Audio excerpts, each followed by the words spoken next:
Please sir, क्या दलितों को यहाँ भी बोलने का नहीं सर, अगर सबको 4 मिनट दे तो मुझे दे दो। Finish in 1 minute. ये भेदभाव नहीं चलेगा दलितों के साथ। Time is 4 minute, don't waste. भाई सर, आप चेक करो, अगर सबको 4 मिनट दिए तो आप मना करो, मैं बंद कर देता हूँ इसको। क्या दलितों को सबसे आखिरी में नंबर मिलेगा और बोलने का मौका मिलेगा? क्या मजाक कर रहे हैं सर आप? नो, ये all independent people are having only 4 minutes. You take sir, independent में अपनी पार्टी का मेंबर हूं सर, और जीत के आया हूं सर, किसी की दया में नहीं आया। Take 1 minute and finish. Shri Chandrashekhar. धन्यवाद सभापति जी। आगे सर, आगे। आज हम संविधान की गौरवशाली यात्रा पे बात करने के लिए चर्चा कर रहे हैं। कल से ये चर्चा चल रही है सर। मैंने बहुत सारे दोनों पक्ष के और जितने भी हमारे मेंबर हैं सुना सर, उनको बड़े बड़े नेता हैं सर। इसके भाग 1 में लिखा हुआ है India that is Bharat, Hindustan नहीं लिखा हुआ है सर। लेकिन सारे नेता संविधान पर चर्चा कर रहे हैं, लेकिन हिंदुस्तान ही कहेंगे, भारत कहने की हिम्मत नहीं जुटा पा रहे हैं। ये बड़ा सवाल है सर कि क्या संविधान के हिसाब से बात रखी जा रही है। मैं धन्यवाद दूंगा फूले साहू बाबा साहब अम्बेडकर को और मेरे नेता मान्यवर साहब श्री काशीराम को।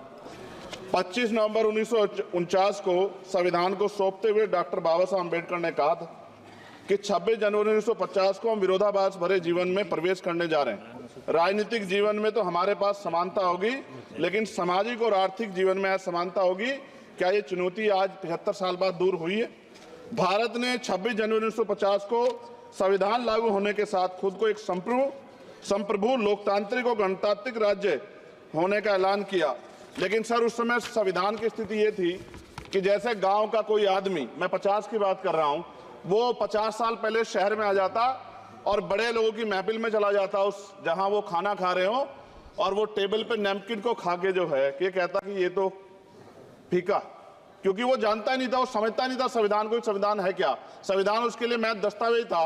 ये जिम्मेदारी थी राजनीतिक दलों पे कि वो संविधान को व्यवहार में लेके आते। और इसके इतने सारे आर्टिकल हैं, अगर इनको व्यवहार में लाया जाता तो मुझे लगता कि आज देश बहुत बदल गया होता।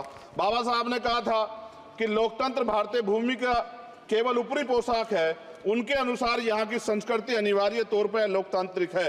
भारत जैसे गरीब और गैर बराबरी वाले देश में संविधान के जरिए छुआछूत खत्म करना, वंचितों के लिए सकारात्मक उपाय करना, सभी वयस्कों के लिए मतदान का अधिकार देना और सबके लिए सम्मान अधिकार तय करना, ये बहुत बड़ी उपलब्धि थी सर।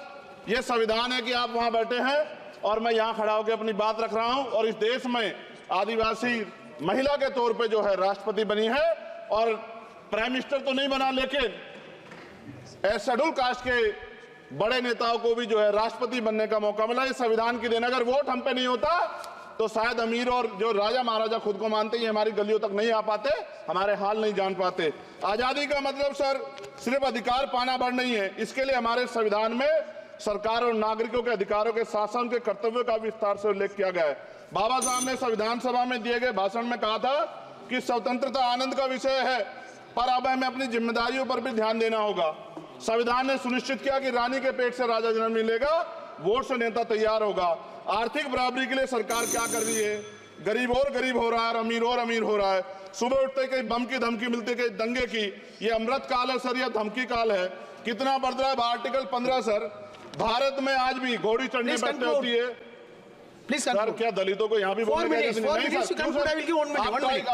सर? अगर सबको 4 मिनट दे तो मुझे दे दो। Finish in 1 minute. ये भेदभाव नहीं चलेगा दलितों के साथ। Time is 4 minute, don't waste. भाई सर, आप चेक करो, अगर सबको 4 मिनट दिए तो आप मना करो, मैं बंद कर देता हूँ इसको। क्या दलितों को सबसे आखिरी में नंबर मिलेगा और बोलने का मौका मिलेगा? क्या मजाक कर रहे हैं सर आप? नो, ये all independent people are having only 4 minutes. You take sir, independent में अपनी पार्टी का मेंबर हूं सर, और जीत के आया हूं सर, किसी की दया में नहीं आया। Take 1 minute and finish. Sir, कल भी बोले तो एक दलीय पार्टी के लोग, आप मौका दो सर। मूछे रखने पर हत्या होती है, महिलाओं पे, छोटे मासूम बच्चों पर रेप हिंसा होती है। एनसीआरबी का डाटा देकर डर लगेगा। यही 1 किलोमीटर पर संविधान को जला गया, और महाराष्ट्र के परभनी में अभी भी संविधान को नष्ट किया गया, उसकी कॉपी को। आर्टिकल 25-26 में संविधान में सभी को धार्मिक आजादी। कहाँ है दलितों की, मुसलमानों की, जैनों की, बौद्धों की, ईसाइयों की? छत्तीसगढ़ में सतनामी समाज को संविधान की अपनी धार्मिक आजादी के आधार पर जो है उनको अपमानित करके जेल में बंद कर दिया। संभल, अजमेर, अयोध्या सब इसका उदाहरण है। ये सरकार आलोचना डरती है। कितने लोग जेल में बंद है? मिरान हैदर, खालिद सैफी, उमर खालिद खान, सिफा खान, गुलफ्शा फातिमा और आजम खान साहब राजनीतिक विरोध में बंद है। सरकार यहाँ बैठी है, सरकार सामाजिक न्याय की बात करती है। बताएं कितने दलित मुख्यमंत्री बना रखे हैं आपने? 13 ज्यादा सरकार स्टेट में सरकार है। कितनी महिला मुख्यमंत्री है? आपकी सरकार ने सुप्रीम कोर्ट के आदेश के बाद रिजर्वेशन प्रमोशन में जारी नहीं किया, और ओबीसी को पॉलिटिकल रिजर्वेशन आप देंगे नहीं देंगे, आप बताने का काम करें। मैं 75 साल की गौरव यात्रा में हम एक सभ्य समाज नहीं बना पाए, इसलिए जाति आधार पर SC ST OBC के बच्चों को प्राइमरी स्कूल से लेकर उच्च संस्थानों में भेदभाव किया जाता है।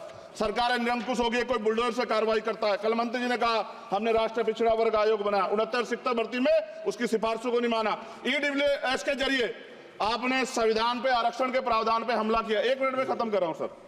संविधान सर न्यायपालिका में आर्टिकल 124 ये कहता है सर, ये अधिकार जो है, Sanjay sir ji please conclude sir 1 minute में प्लीज संविधान में न्यायाधीशों की नियुक्ति का अधिकार राष्ट्रपति के द्वारा होना चाहिए, अभी तक नहीं हो रही है। All India judicial service commission कब बनेगा? क्या चंद परिवार ही सर जज बन सकते हैं? और आज हम सर, मैं सरकार से सवाल पूछना चाहता हूं सर, सेवाओं में SC ST OBC वर्ग का कितना प्रतिनिधित्व है? भारत सरकार के मंत्रालयों के अधीन PSU में, बैंकों, बीमा कंपनियों में और स्वस्थायी संस्थानों में आउटसोर्स तथा कॉन्ट्रैक्ट पर वर्तमान कार्यरत कर्मचारी कुल कितनी संख्या है? आउटसोर्स और कॉन्ट्रैक्ट में कार्यबल SC ST OBC कितना प्रतिशत है? निजी क्षेत्रों में कार्यरत कर्मचारी उनके SC ST OBC की वर्ग लाभ। सर खत्म कर, लास्ट पॉइंट सर मैं फिर स्पष्ट तौर पर कह रहा हूं सर, यहां बैठे SC और OBC के मेंबर से कह रहा हूं सर, उनको सामाजिक जिम्मेदारी का ध्यान भी रखना चाहिए। पार्टी के प्रति वफादारी के साथ साथ अपने वर्गों के प्रति ईमानदारी भी रखनी चाहिए। ईमानदारी नहीं होगी तो इन वर्गों का भला नहीं हो सकता, और हमें बहुत सरकारों से उम्मीद नहीं है। बहुत बहुत धन्यवाद।